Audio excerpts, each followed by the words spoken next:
ഇരുചക്ര വാഹനം ഓടിക്കവേ പൊടുന്നനെ വന്യജീവി റോഡിന് കുറുകെ ചാടിയാൽ എന്താവും സംഭവിക്കുക? പത്തനംതിട്ട കല്ലേലിയിൽ പട്ടാപ്പകൽ ഉണ്ടായ അപകടത്തിൽ വിമുക്ത ഭടന്റെ കാൽ അറ്റുപോവുകയാണ് ഉണ്ടായത്. വേർപെട്ടു പോയതിനെ വിളക്കി ചേർത്ത് ജീവിതത്തിലേക്ക് മടങ്ങി വരാനുള്ള ഒരുക്കത്തിലാണ് സോമശേഖരൻ നായർ.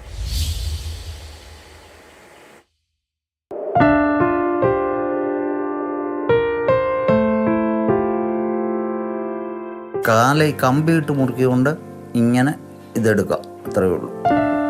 അനക്കം അല്ല, ഇതിൽ കമ്പിയിൽ ഇങ്ങനെ പിടിക്കുമ്പോൾ വേദനയില്ല, ഇതില്ല. ഈ വലത്തുവശ ഈ ദശമാംസമൊക്കെ എടുത്തത് കരിവായിട്ടുണ്ട്.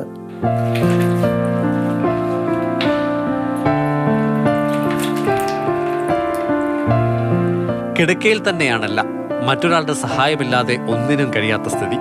ഇനിയും 2 മാസമെങ്കിലും ഇതുപോലെ കിടക്കേണ്ടി വരും.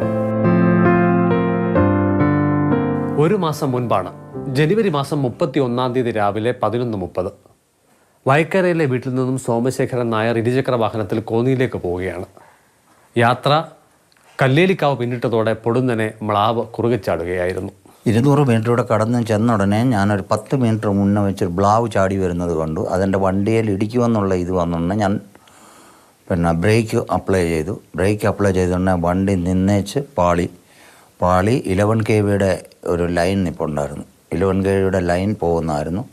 ഇടത്തുകാലും വണ്ടിയുടെ ക്രാഷ് കാർഡും 11 kV സ്റ്റേ വയറിൻ്റെ ഒക്കും കൂടെ കയറി ഇടിച്ച് എൻ്റെ കാല് മുട്ടിനടി വെച്ച് മുറിഞ്ഞു പോയി തൊലിയിൽ തൂങ്ങിക്കിടക്കുമായിരുന്നു എൻ്റെ കാല്. 3 ശസ്ത്രക്രിയകൾ, 28 ദിവസത്തെ കിടത്തി ചികിത്സ. തിരുവല്ലയിലെ സ്വകാര്യ മെഡിക്കൽ കോളേജ് ആശുപത്രി വിടുമ്പോൾ 15 ലക്ഷം രൂപയാണ് ചെലവായത്. സൈനികൻ എന്ന നിലയിലെ പരിരക്ഷ സഹായകമായി. കല്ലേലി വയക്കര തലത്താഴയിലെ വീട്ടിൽ ഒറ്റയ്ക്ക് കഴിഞ്ഞു വന്ന സോമശേഖരൻ നായർ ഹോം നേഴ്സിന്റെ സഹായത്തോടെയാണ് ഓരോ ദിവസവും മുന്നോട്ട് കൊണ്ടുപോകുന്നത്. മാനസിക പ്രയാസമുണ്ട്, അതിനേലേറെ സാമ്പത്തിക പ്രയാസം. ഈ പെൻഷൻ കൊണ്ടാണ് ഞാൻ കഴിയുന്നത്. എന്നിട്ട് പുള്ളി നിൽക്കുന്നുണ്ടെ 10-30,000 രൂപ ആവും ചിലവിന്. പുള്ളിക്ക് തന്നെ കടമെടുത്താണ് ഇതുവരെ അഡ്ജസ്റ്റ് ചെയ്ത് ഹോസ്പിറ്റലിലും. കല്ലേലി വനമേഖലയിൽ രാത്രി കാലത്താണ് ഇങ്ങനെ ഒരു അപകടം ഉണ്ടാകുന്നതെങ്കിൽ ചോര വാർന്ന് മരണം സംഭവിക്കുമായിരുന്നുവെന്നുകൂടി പറയുന്നുണ്ട് Somasekharan Nair. C K Abhilal, Mathrubhumi news, Pathanamthitta.